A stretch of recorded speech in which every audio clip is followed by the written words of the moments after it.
नमस्कार, आप देख रहे हैं VOH24 न्यूज़। मैं अब्दुल कुद्दूस आपके साथ। मैं मधुबनी जिला के अंतर्गत पंडोल प्रखंड के सागरपुर पंचायत में हूं और हमारे साथ जो शख्स बैठे हैं उनका नाम है मोहम्मद अरसी, मुखिया प्रत्याशी है।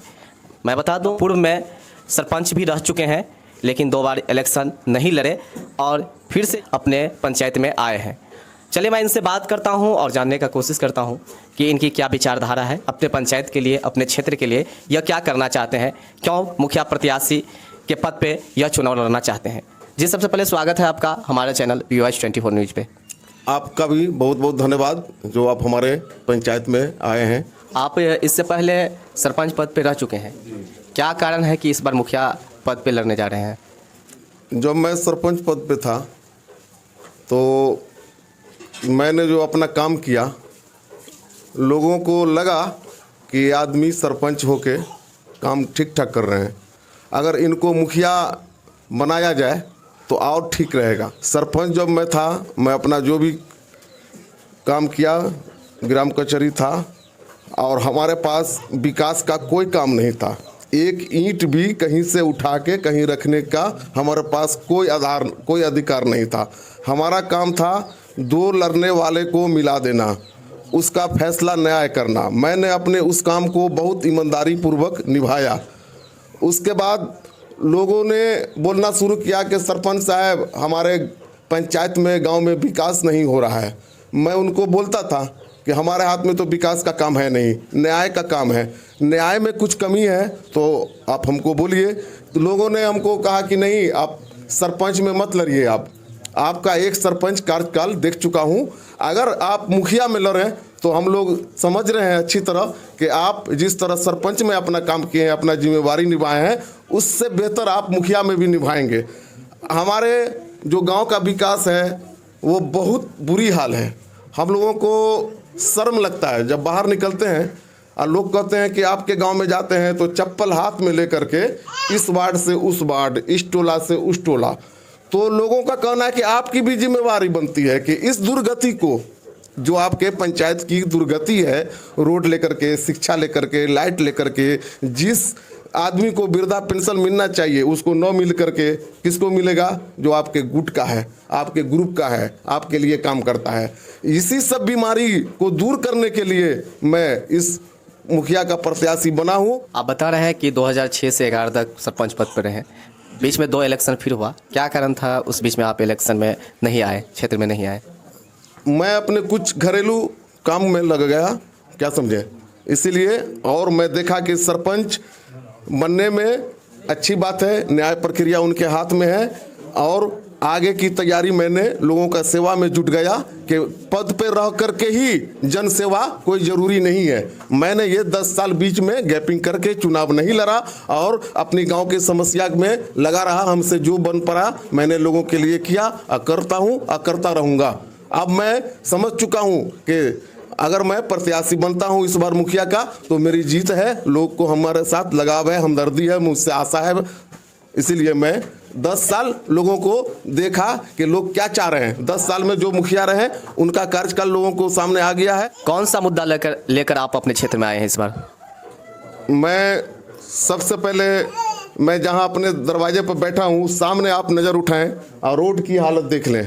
आज एक बार बरखा होता है तो लगभग हम लोगों को चप्पल जूता हाथ में लेकर के अपने अपने घर तक आना पड़ता है पहला तो। और इस तरह का हमारे पंचायत में कई जगह है, मैं घूम घूम कर देखता हूं। मैंने 10 साल जो बर्बाद किया हूं इसी को देखने के लिए कि क्या हो रहा है पंचायत में, कौन किसने क्या किया।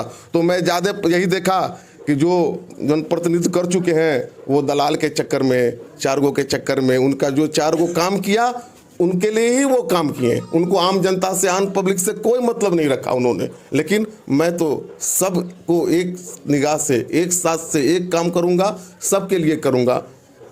आपके पंचायत में नल जल योजना का स्थिति कैसा है? नल जल की स्थिति हमारे यहाँ और जगह से भी बदतर है, अच्छी स्थिति नहीं है। क्या समस्या और जगह से बदतर, क्या क्या कहना चाहते हैं? सबसे पहले तो कहीं पाइप नहीं है, कहीं उसकी टंकी नहीं बनी, अगर बनी भी तो पानी आना बंद। उस पर बहुत कुछ बोला जा सकता है लेकिन संक्षिप्त में बता रहा हूं कि नल जल हमारे यहाँ सफल नहीं रहा, उसकी दुर्गति है। आपके क्षेत्र में मुख्य समस्या क्या क्या है? हमारे क्षेत्र में मुख्य समस्या है कि यहाँ से सकरी 1 किलोमीटर के अंदर में है। अगर हमारे यहाँ किसी बच्चे का किसी की तबीयत खराब होती है तो उसके लिए रिक्शा, टेम्पू, सकरी जाना पड़ता है। अगर एक स्वास्थ्य केंद्र मेरे यहाँ घर के बगल में है, वार्ड नंबर 5 में पड़ता है, अगर उस स्वास्थ्य केंद्र को हमारे जो प्रतिनिधित्व कर रहे हैं, कर चुके हैं, एक निगाह डालते तो आज हमारे गांव के कम से कम 500 लोगों का यहाँ इलाज होता। किसी को बाहर नहीं जाना पड़ता, 2 रुपए की 10 रुपए की पर्ची कटती और बेहतरीन इलाज होता। क्या समझा? ये भी एक अफसोस है कि नहीं हो पा रहा है हमारे पंचायत में जो होने वाली चीज़। अगर मुखिया मैं बना तो मेरा मकसद यही है कि जो इंसान के लिए, जनता के लिए ज़रूरी चीज़ें हैं, सड़क, लाइट, शिक्षा, स्वास्थ्य, वो मैं पहले दूंगा।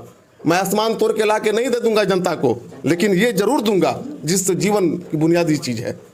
जनता कैसे विश्वास करे कि आप सही बोल रहे हैं? क्योंकि सभी प्रतिनिधि आते हैं और इसी तरह का सवाल करते हैं कि वादे करते हैं कि मैं आप अपने क्षेत्र को इस बार चमका दूंगा, ये कर दूंगा, वो कर दूंगा, बहुत सारे वादे करते हैं, लेकिन जनता को मिलता क्या है? तो निराशा ही। तो आप पे कैसे विश्वास करेगा? इसका जवाब मैं नहीं दूंगा, मेरा पिछला पूर्व सरपंच कार्यकाल, मेरा वही जवाब है। एक एक जनता जवाब देगी। हमको बोलने की कोई ज़रूरत नहीं है, कि हमको विश्वास दिलाने की कोई ज़रूरत नहीं है। मेरा विश्वास मेरी जनता दिलाएगी आपको। कितना % उम्मीद किया जाए कि आपको सागरपुर पंचायत की जनता मुखिया पद से चुन रहे हैं? हम तो सब समझ रहे हैं कि सब मेरे साथ हैं, सब 100 कहिए फिर भी कम है। अगर आप मुखिया पद से जीत जाते हैं इस बार, तो सबसे पहला काम आपका अपने पंचायत में कौन सा होगा? सबसे पहला काम होगा सड़क, जिसके लिए हमारी पंचायत बहुत परेशान है। दूसरा, मैं 2 बार कर रहा हूँ, तीसरी बार कर रहा हूँ, चिकित्सा, स्वास्थ्य, लाइट सारे पंचायत में लग चुका है। आप नज़र उठा के देखेंगे तो सागरपुर में कहीं लाइट आपको नहीं मिलेगा पोल के ऊपर। अब आइए कि हमारे यहाँ वृद्धा पेंशन उन्हीं लोगों को ज़्यादा मिलता है जिस वार्ड का मुखिया बना हो। कभी जिस 4-5 का मुखिया बना हो उन लोगों को लिए है। हमारे इस 3-4 वार्ड में कभी कोई मुखिया बने नहीं, इसलिए बहुत पीछे है ये काम हमारा। आप हमारे चैनल के माध्यम से सागरपुर के जनता को क्या संदेश देना चाहते हैं? मैं सागरपुर की जनता को आपके माध्यम से यही संदेश देना चाहता हूं कि आपने सभी को चांस दिया, हमको भी दिया। हमको जो दिया तो हमारा रास्ता दूसरा था, न्याय प्रकरण का था, विकास का था नहीं। अब लोगों से, पंचायत के लोगों से हमारा अनुरोध है, विनती है कि इस बार हमें मुखिया बनावें और जिस आशा के साथ आपने सरपंच बनाया, मैंने आपका निर्वाह किया, उसी तरह मैं इसको भी करूंगा। बहुत बहुत धन्यवाद। ये हमारे साथ थे मोहम्मद अरसी जी, जो सागरपुर पंचायत से मुखिया पद के लिए चुनाव लड़ रहे हैं।